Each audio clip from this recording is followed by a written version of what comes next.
Hello and welcome to Hadfield Education's Good to Great webinar series, where I interview and speak with the head teachers and senior leaders within the UK education sector. Today I'm joined by Mike King, who is the CEO and Executive Head of Releasing Potential and Releasing Potential Schools. Morning, Mike. How are you? Morning, good, thank you. Excellent, Mike. Well, I always like to start off by finding out how you got into teaching. So where did you all begin? So I left home at 16 and did the old youth training scheme, which is like an apprenticeship. And all the instructors there were teachers, and that started me on my journey. So if I was going to make it in the outdoors, I needed to become a teacher, and that was really influential for me. Fantastic. And in terms of your study, what subject did you begin teaching? So I studied PE and PSE, and those were my strengths, and so that's what I went with. Okay, but you've moved into the SEN sector. How did that come about? So all of my teaching practices were with special needs children. It was either inner city or independent special needs schools were my teaching practices, and it just happened to be what I was good at. My friends, they were more academically minded. They would be really good at the A level and stretching that intellect side, whereas I was much more influenced by how do we engage young people and how do we enable them to be part of the education setup. And do you think that activities and sport play quite a large contribution in engagement with that? Yeah, I mean, there's a lot of studies, isn't there, about how movement and activity can change someone's mental health and their self-awareness. And obviously, you know, we all had year 8s on a Friday afternoon who don't want to be out on the wet football pitch during the activities. However, it did always give you a platform to talk about weights, diet, social care, as well as talk about, okay, how are studies going? So it gave you a platform to have conversations beyond the academic attainment. Excellent. So which schools did you initially train within? So I trained in a few schools around Swindon. So Herriot Parkway was one. And also I worked in Breedon Special School, which is over near Tewkesbury. I trained in Cheltenham. So that was the area that most of my teaching practices were in. And within the special needs itself, is there a specific niche that you specialize with, or have you just worked across the board? Over the years, I've worked right across the board. Every single special needs that you can imagine, I've worked with. But releasing potential is particularly about the child who is more social emotional or mental health or emotional behavioral or emotionally vulnerable. And obviously some of them are autistic spectrum, some of them will have other medical syndromes, but we don't focus on the physical. Okay. And what led you to releasing potential? Was there like a light bulb moment or a specific time or decision?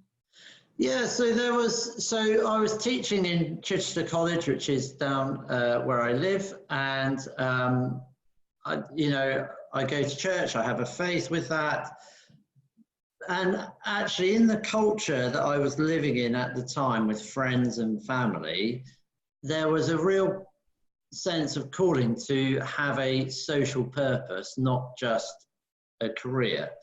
And so, in amongst that, there was the challenge of, well, okay, if I believe in something, but also have a passion about social justice, what am I going to do? So I distinctly remember we lived in Portsmouth at the time and talking to my wife thinking, right, we need to start a charity. We need to see how particularly outdoor education can be used to engage more young people than the few hundred that we were doing at the time. Fantastic. That's one question that I often ask is teaching still a vocation or seen as a vocation? What do you think?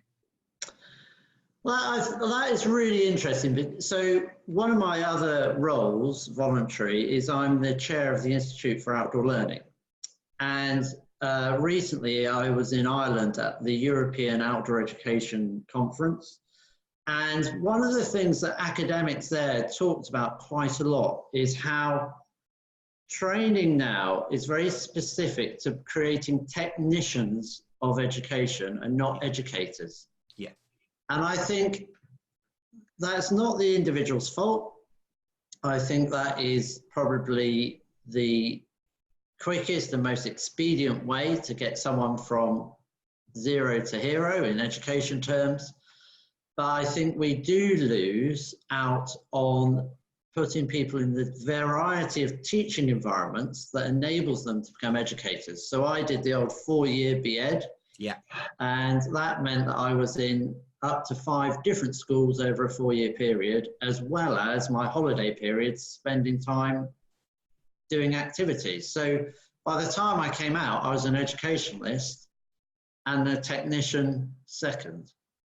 What advice would you give to NQTs and student teachers then? Well, so it'd be get yourself in as many different schools and settings as possible, whether that is you have to travel, whether you have to go to a primary school when you're actually secondary trained, whether you volunteer in a special school. I mean, when I set up Release Potential, I worked in secure units, children's homes, anywhere and everywhere where there were children who I could teach. And it was just to learn about what to teach. So teaching climbing in a secure unit is not going to be a lesson that works. However, I am going to be able to have to expand my teaching remit to get other things in. So it's exposing yourself to as many education opportunities as you can, particularly in those younger years. Yes, you have debt. Yes, you want to get in career. But when you become a head teacher or wherever your career takes you, you can draw upon all those experiences. So when you initially decided to set up Releasing Potential, did you have senior leadership experience? No, I was 26. I was a teacher in a special needs department in a college. I'd had leadership training through other choices, and yep. In the outdoors, you do a lot of outdoor qualifications. So I was a canoe coach by that time and sailing coach as well. So I had those types of experiences, but I hadn't had senior leadership experience in the education setting. So talk me through your path then from the start of Releasing Potential through to then heading up and really developing the organisation. Yeah, so Release Potential started 18 years ago in what became my daughter's bedroom. So we had a 3-bedroomed house, and it was a tunnel back terraced house in the middle of Portsmouth. And we turned one of those rooms into our office, and I said yes to everything. You know, so whether it was youth work in the evenings, whether it was pupil referral unit, groups going out doing outdoor ed, whether it's special schools, and in the early years supply, obviously. And we ended up building this reputation where we could go into pupil referral units and provide alternative provision. Sure. And that was great, and that worked. But what we found with the different head teachers and local authority changes, and this was in the early 2000s, so you had Labour in government, and you slowly came towards this different population growth and different financial circumstances, and head teachers would change their mind. And they would change their mind quite, I don't blame them, they would change their mind, which meant that you were out, or for my staff delivering, you know, child A didn't turn up that day, so they filled the space with child B, which meant that you couldn't have any continuity in your teaching. Sure. So what that led to, as well as the government white paper saying every child needs to be registered under the Department for Education, is us creating a school. So we looked at that about 4 years ago, and we tried to mold something around the national curriculum, and it just didn't work. Our children are children who have failed within national curriculum settings. And, you know, they can barely get into the classroom, never mind go through the levels at which national curriculum is asking of them, of their age group. So we wrote a curriculum and we've written it from scratch. It is based on other people's learning. It's not just ours. It is, you know, people would recognize parts of it. And we finally managed to register the school 2 years ago. And we then went through a full Ofsted just over 1.5 years ago, and we got good throughout. And one of the recognitions was the curriculum and the fact that it was appropriate for our children. Fantastic. So the journey has been from doing a whole variety of educational provision to focusing on the school. And on the journey, we've got an outboard engine business, so students do work placements there. We have a rowing centre where the community have their rowing clubs, but we look after it with our students. We have an alpaca farm. Someone gave us some alpacas, so we obviously said yes. And our children are learning how to farm. And we have had said yes to some things like forest school, but decided actually, do you know what?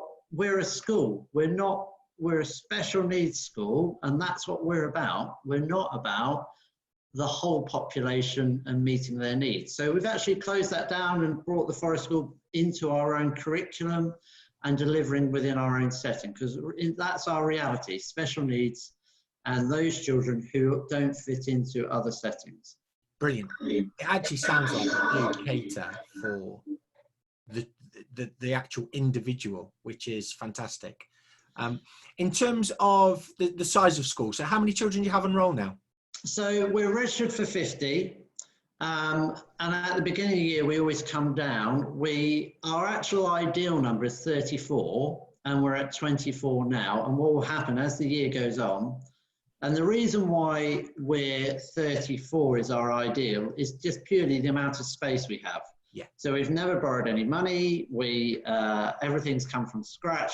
And so we have 2 locations where we do our teaching. One is an old college building, and the other is 2 warehouses where we created 20-metre workshops with classrooms, and we have motorbikes and all sorts of things, and the learning takes place there.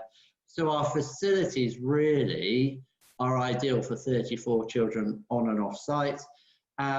We are looking at then facilitating virtual education elsewhere. Okay. Bearing in mind, actually, that then supports children back into their own settings. Ideally, we will have no children at all, and they will go back into settings which are more socially acceptable, if you like. Okay. And in terms of the current initiatives that you're working on at the moment, what are they? So first thing is that we're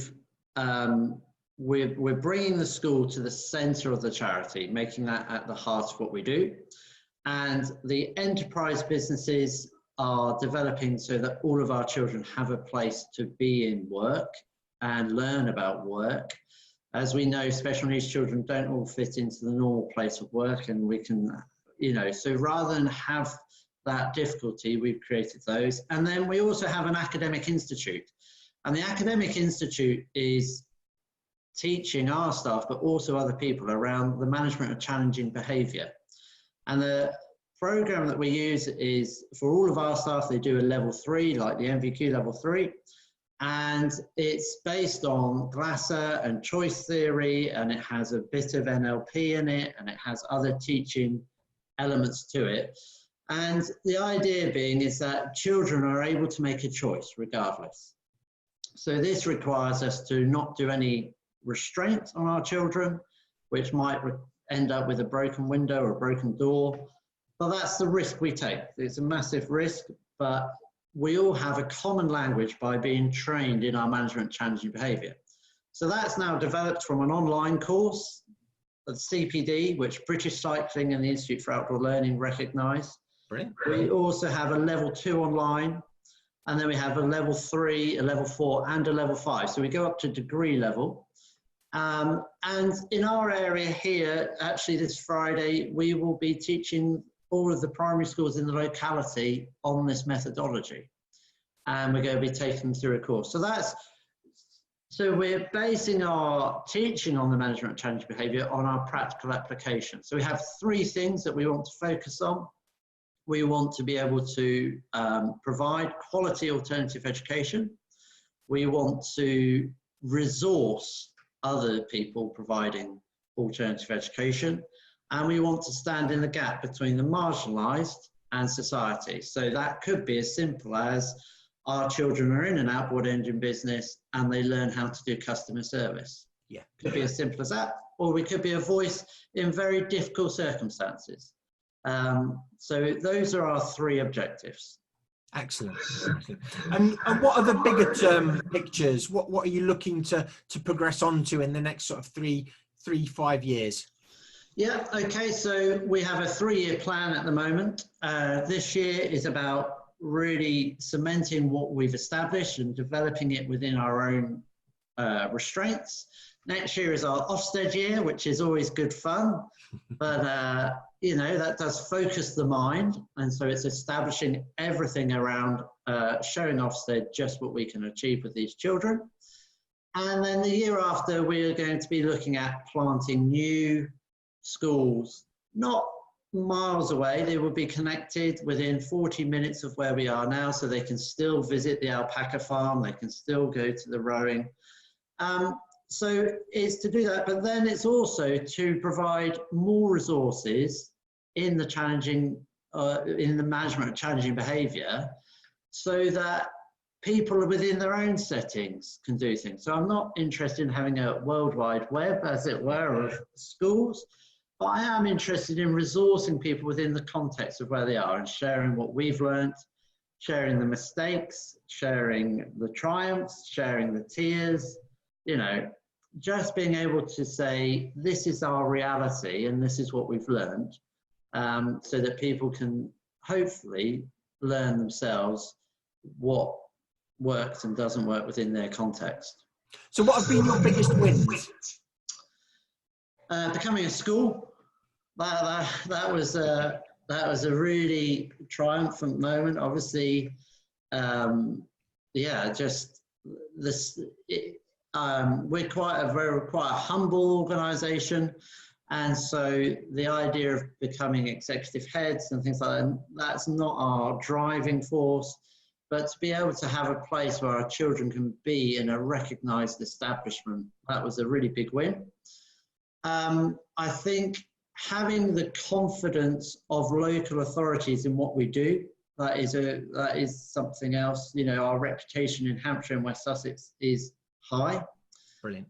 And personally, probably outside of education, other than family and all of those wonderful things, is probably being the chair of the Institute for Outdoor Learning, and so having a national influence around things in the outdoors. Fantastic, fantastic. And what advice would you give to any, say, senior leader who is contemplating making the jump and setting up their own school like you've done? Never burn your bridges. That is number one. You just, you know, you can't beat being nice. People will always come in and out of your life. You will always make mistakes, but never burn your bridges, because you just don't know when those relationships will come back into your sphere. Sure. And so I guess it's never burn your bridges, apologize when you need to, be humble, but also be determined. There's, you can have a determination without being arrogant. And so I think having a humble determination around what you're about actually opens doors. Absolutely. And in terms of now being a head within a school, what advice would you give to any sort of aspiring head teachers that are just going to follow, say, a normal path, if we call it that? Yeah, I think, because you've really learned the hard way, haven't you? You know, you really have learned via sort of trial and error, and then going out and testing and probably failing an awful lot in comparison to what 90% of the people who watch this will be in, say, mainstream or an AP that is already established and already structured, and they will have a route and a path, whereas your route's been completely unique. So you've got so much sort of information there, having to learn it yourself. So I think aspiring leaders need to listen to the people that are there, but set a vision for people to follow. Be determined about that vision, but at the same time, to be able to bring people with you. You're not leading if no one's following. So you've got to be able to lead people who want to follow your vision. Great advice. And I think that, people have great memes about failure is only a point of learning. And I think that is true, but I would say put support structures in around yourself, whether that's you play a sport, you do a hobby, that's going to sustain you through the difficult decision times, because you will have those difficult decision times, and you will need to have something that sustains you, that is healthy for you. And that's always difficult. Who's been your biggest influence within your teaching career? Oh man, I read this question earlier and I was thinking, oh my life, who is it? I think in the early years, I was lucky on my youth training scheme. I was surrounded by brilliant teachers, and they were really good, and they were, okay, I need to become a teacher. My first boss at the college, she was formidable in her passion for children, and she understood how to run business of a college and to have a passion for children. So that was really influential. I think educationally, the people who astound me the most is in special needs. You get this thing, okay? You get this thing where people like to compete about how bad their children are. And we call it the competition of the bad. And it's an awful, awful thing. So, because ultimately I could regale you all sorts of stories around the depths of which our children are involved with in society and those people around them. But it's the humble, it's the determined, it's the teacher you come across who has such a fierce passion and yet humility about themselves that they are confident in what they can deliver. It's the educationalist rather than the technician. It's the person who's able to light a room up, not because of their personality, but because of what they're able to deliver. And it's not about them as a person, it's about the children engaging with what they're putting in front of them. Sure. Yeah. Anyway. And in terms of the next sort of steps for you, where do you see the school sort of branching out? You've obviously mentioned other locations. It sounds like you have got a really nice niche to develop and to progress. Yeah, so I think one of the key things is we have focused on looking after the staff team and the family. And I'm sure there are some staff I've upset. I'm sure there are things that I've made wrong, but ultimately we're a family, we're close-knit. We have the privilege of doing debriefs every day, so we have that time together.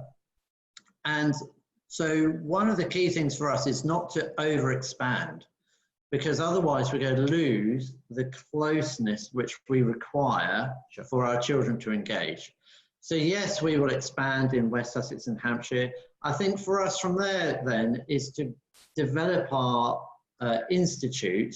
So I have some academics who work for me, and to develop that institute in sharing what we've learned so that people can take that back to their own setting.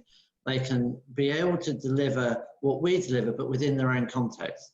We only, along our coast, we have Chichester, Portsmouth, Southampton. They're all different culturally. Yeah. And so we don't want to expand into cultures we don't understand, but we do want to release and resource people who do understand those cultures. So our expansion, if you like, is around a minimal geographic area for the schools, and then to be able to influence and resource others in their own setting. Because like you say, if you look further around the coast towards the Devon area, the actual culture around those parts is completely different from the Hampshires. So you are able to train and develop those teachers and get your message across and take them into those schools with their understanding of the culture.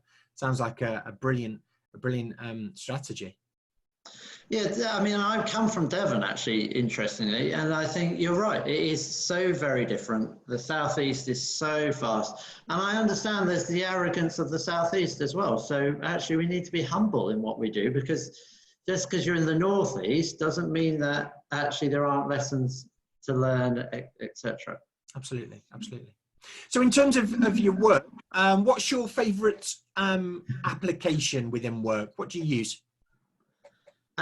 So my favorite app in work, I looked at this and I had to admit there are three. One is weather app.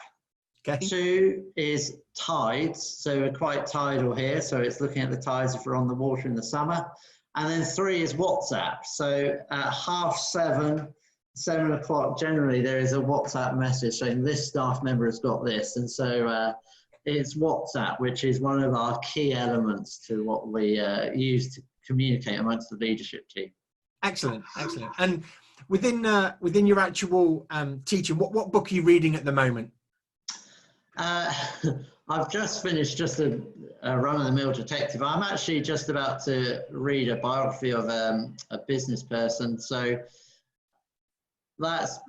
I'm really looking at, in professional terms, I'm really looking at what lessons I need to learn in the business world at the moment before we go on to this development of the business. So that's one of my focuses at the moment. Okay. And where's your favourite holiday destination? Well, depends if it's with or without children. So I had the privilege of being in Kenya again this year. So we climbed Mount Kenya, so that was good. Fantastic. But I have to say, we've just visited Croatia. Amazing. Croatia, just people were friendly, sunny, and it was a good place for our children as well. So, yeah, it's really good. Brilliant. And in terms of if people wanted to get in touch with you, talk in terms of the releasing potential training, what's the best way for them to get you? So our website's www.releasingpotential.com. Yep. So that's all the information is up there and around there. You will find me on LinkedIn. So I will post that to you. But I am on LinkedIn. Those are probably my two major platforms. Okay. Well, what I'll do as normal is I'll pop the links into the roll below, and also they'll pop up here. Right. And then people can get in touch and speak if they need to. So, well, thank you ever so much for your time, Mike. I really appreciate your insight. It's been brilliantly unique, and it's wonderful the work that you actually do. Yeah, good luck with the coming Ofsted. Great. Thank you. Thank you for the opportunity to share. We're always happy. Brilliant. All right. Bye. Bye.